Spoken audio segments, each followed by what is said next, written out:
February 3rd, a thief in the night came and took away so many things from so many people. That's the only way you can describe it. We were told, I'm 3.6 miles away from the crash site. We were told to shelter in place in our house, but we made the decision to leave because I received 2 phone calls from people who deal with those chemicals, and they said, get out of your house. So we left. The mistake we made is we came back that night. My husband, my daughter, and myself have all tested positive for vinyl chloride. I only tested for benzene. My husband tested in the highest, like 99 percentile for the highest amount of vinyl chloride. My daughter did too. She also tested for benzene.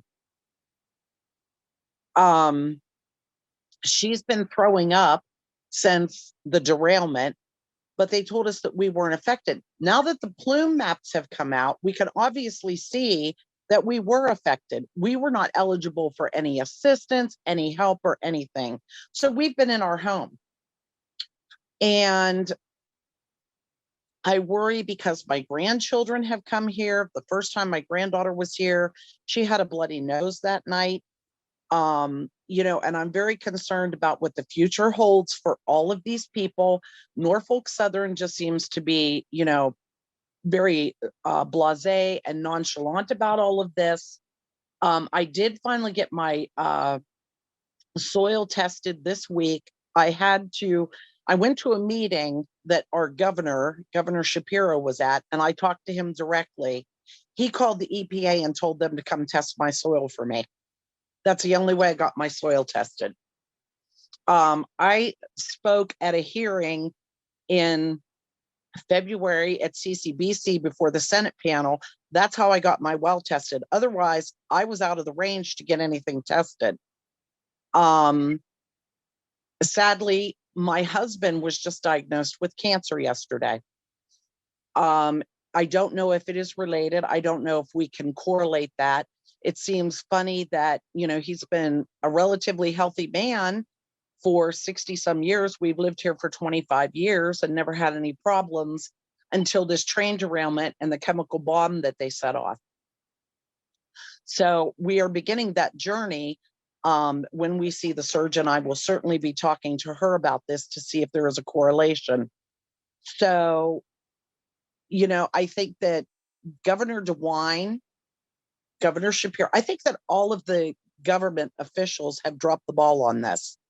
I spoke with a woman who was from Senator Casey's office, who was a Pennsylvania representative, and she told me that in talking to the local officials in Darlington Township twice a week, and I talked to the Department of Health gentleman too at the meeting last week or the week before, I can't remember. And they're being told that everything is fine, that nothing is wrong here, that nobody in Darlington or Darlington Township or anywhere else in Pennsylvania is having any problems. But they also they're not talking to the citizens. They're going based upon their own, neither of which the two people that they refer to don't live in the area that the plumes were in.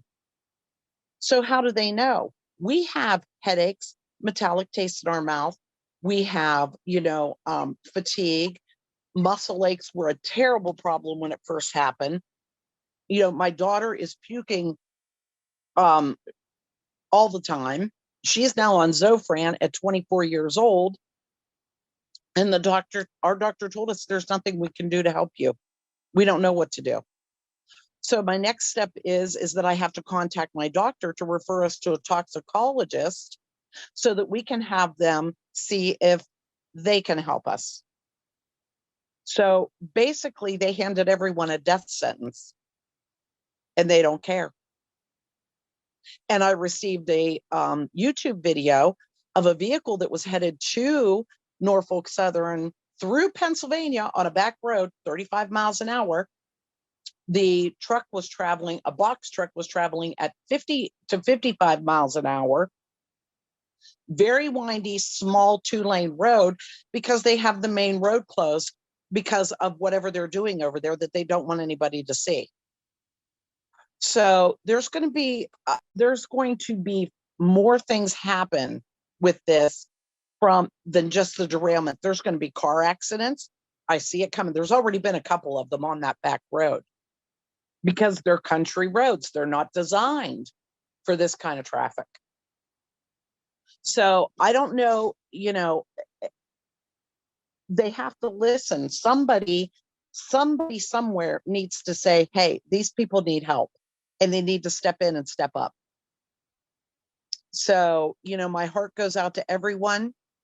We live with this daily. It is a nightmare. It is a thief in the night. The thief took our lives from February 2nd on February 3rd, and that's it.